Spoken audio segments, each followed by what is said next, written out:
If you don't program yourself, life will program you.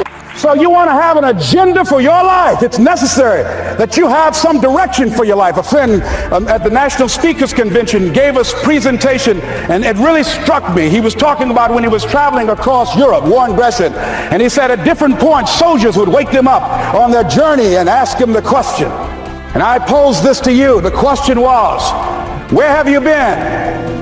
Why are you here? And where are you going? And that's what I ask you. Where have you been? Where have you been up to this point? You look at your life. You look at what you produce. Is it giving you what you want? Are you living on purpose? Are you living your dream? Are you acting on your ideas? Are you doing all you can do? Have you gotten comfortable? Are you procrastinating? Are you evading your own greatness? Are you surrounding yourself with people that can nourish you? Are you challenging yourself? Are you experimenting? Are you learning something different? Is your life an adventure, or is it boring? Where have you been? What brought you here? And where are you going? What is it that you can get out of this session? When you leave here, rather than this just being a spectator event, that you got some idea, some dream, that you might have to go back and brush it off and look at it again and say, I've got to do this. This is my stuff. This is what I'm supposed to do. This is why I showed up. Where are you going with your life? You know, people need to have purpose to get up. They need purpose to perform. You need to get to a point in your life where there's nothing on the docket and still perform to the highest level. Because what people don't get is one day that thing's going to come up. And if you're not constantly performing without purpose, you're not going to be ready when the time comes. But we don't take a second to realize the purpose is always there. The purpose never leaves us because the very purpose is you. So if you wake up in the morning and you don't want to do something, you don't care enough about yourself. And that's what you need to really research is, man, why am I not doing this for myself? Because that is the number one purpose in life, is to better oneself. Because I know there's so many people that have the ability and just refuse to get off that couch, refuse to study a few more hours, refuse to go deeper, to go further. And that's where I gain the advantage. It's so easy to be great nowadays, my friend, because most people are weak. Most people don't want to go to that extra mile. Most people don't want to find that extra because it sucks. It's miserable. It's lonely. My high school English teacher, Mr. Fisk, I actually paid attention one time in class, and he said, he had this beautiful quote, and it read, "Rest at the end, not in the middle." And I took that to heart. I believe there's time for resting at the end, but for me, that time is not now. I'm far from done. My next dream is to be honored one day for inspiring the next generation of athletes to have a dream, sacrifice for it, and never ever rest in the middle. And I know the sacrifices that went along with standing here today. And we're not on this stage just because of talent or ability. We're up here because of 4 a.m. We're up here because of 2-a-days or 5-a-days. We're up here because we had a dream and let nothing stand in our way. If anything tried to bring us down, we used it to make us stronger. We were never satisfied, never finished, will never be retired.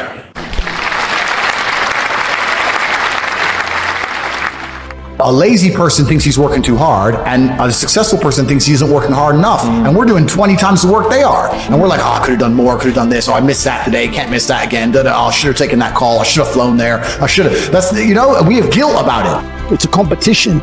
Every dollar you want, the house you want, the car you want, other people want. You have to win. You have to want it the most and genuinely do your best, because most people aren't capable of doing their best anymore. It's hyper competitive. There are people who do not need times to themselves. There are people, there's an Indian in Islamabad, or there's a guy in Islamabad who'll do your job online for $3 an hour and he doesn't sleep.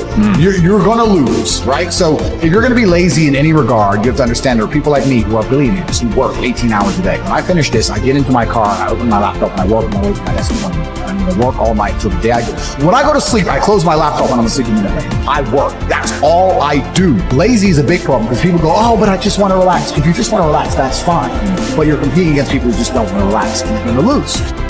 If you actually try your best, you can't lose. Not pretend to try your best. Not try your best 90% of the time. Not try your best with excuses. If you genuinely try your best all of the time, all day, every day, it's impossible to lose. So when people say, if you tried your best, it's okay to lose, that is a logic fail. Because if you lost, you didn't try your best in the first place. If you actually try your best, it is impossible to fail in this life.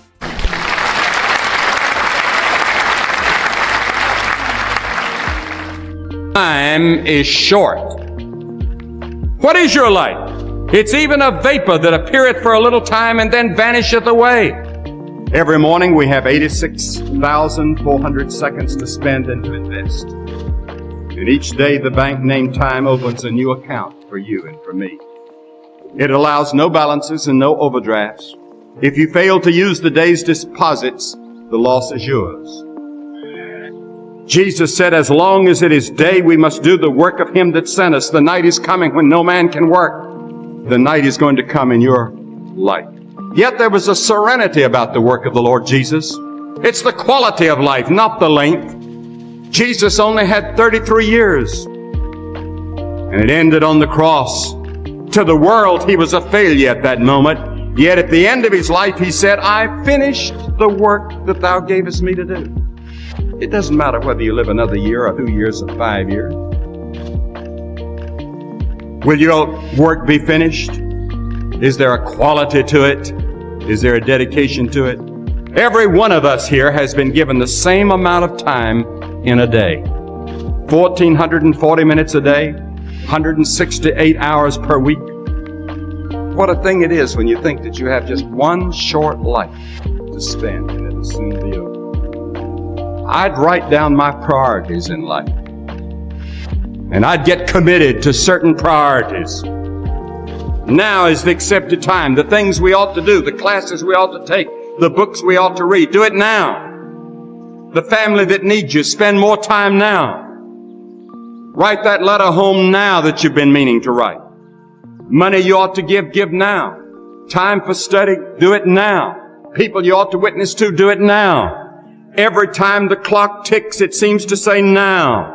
There may not be a tomorrow for you and for me, because there's a warning to time. Time is running out for all of us. Time is too short for indecision and vacillation.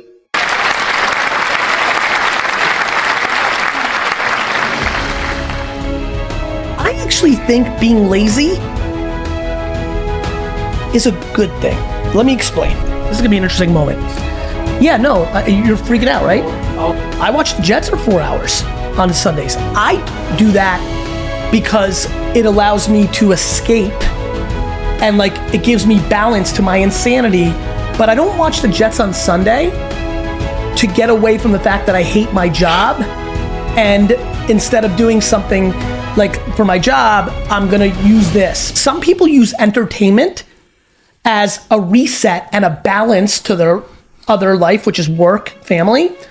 And then other people use escapism as a way to just get by because they hate their life, and it's the way for them not to have to think about it. Laziness has my attention because I think if you're lazy, you're actually giving yourself an indication that you don't like it, whatever the task at hand. School, I hate it. I am lazy around housework, around logistics. I think quote unquote laziness can have a more thoughtful conversation of, actually, is it laziness, or are you showing yourself that you don't like that thing and it becomes a mechanism to self-awareness? I think we need to stop apologizing for being lazy, all of us, which is probably subconsciously why I don't talk about it. And we need to use it as an indicator of, I don't like that thing, this job, this relationship, this school, this startup, and then use it as a starting point to try something else on the side that eventually can become your thing.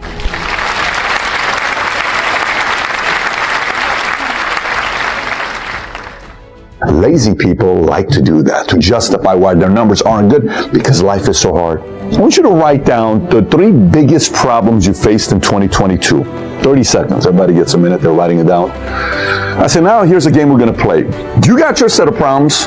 I'm going to give you 3. Tell me if you'd like to exchange your 3 problems for the 3 problems I'm going to give you. Good? Yeah. Okay, fantastic. I want you to think about you're a 15-year-old boy. Your mother dies at 15 years old, okay? You watch her die. I want you to think about you're a 35-year-old man, 36-year-old father, man, husband.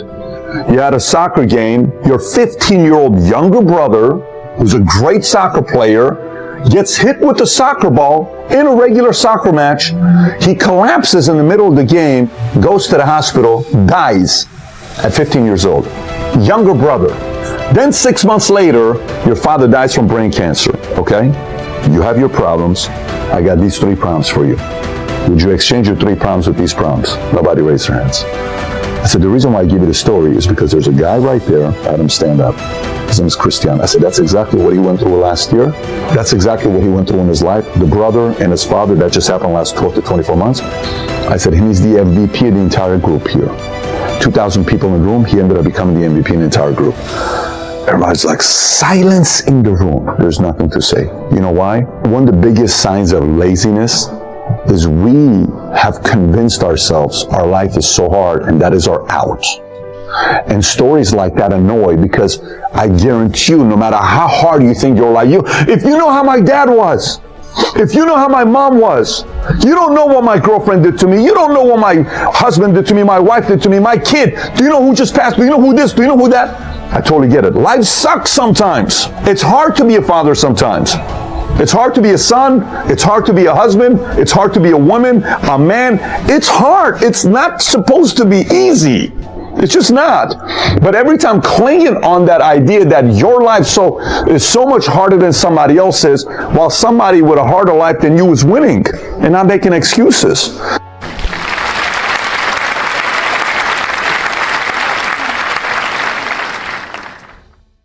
Look, everyone has a problem with time. But the day has 24 hours, and we sleep 6. Now, I know there's some out there that say, whoa, I need 8. Well, I say just sleep a little faster.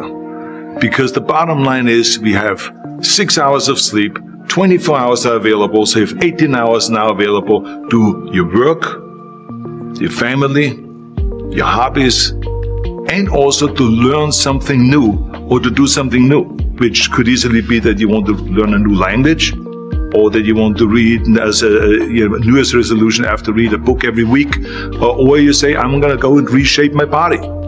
So you're going to go and take this hour out of your schedule and say, I'm going to train an hour every day.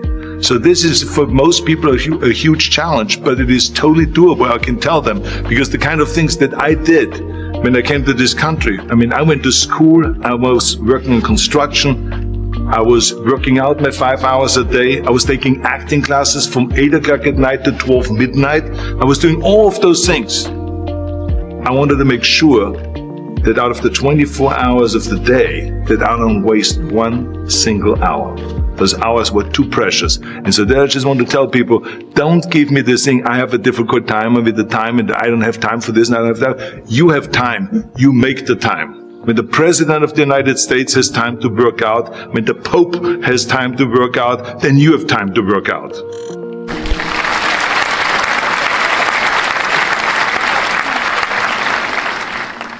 The mindset has to be destroy any limitation and move forward, move forward, move forward. There is a way, move forward. If you don't experience life, you experience the life you focus on. And what you focus on is based on beliefs and values. Whatever you believe, you tend to see that. Progress equals happiness. If you keep growing, you're going to feel alive. And if you keep growing, you're going to have more to give.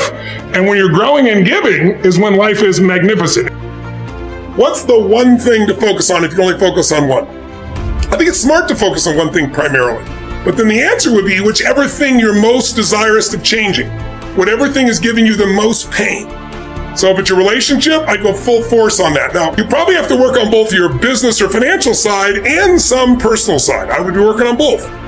And to me, the way to attack that, if you're not sure which areas to start with the body, I always teach physiology first. Change the body, you'll change the emotions. If you change the emotions, you'll change your decisions, you'll change the quality of your life. Because the quality of life is your emotions. It's not what you get. You have $1 billion and commit suicide. People have done it. You can have beautiful relationships and commit suicide. You can have people loving you and be sad all the time. Our pattern of emotion is our home. And you have to upgrade your home. You have to train it. And one way to train it is the emotion comes from the way you move, the way you breathe, the way you speak. So that's why, I really believe exercise is one of the most important elements, pushing someone beyond their normal comfort zones physiologically, while you simultaneously are working on their head, creating something. So you need strong physiology, you need a really clear focus, because you're only experiencing what you focus on.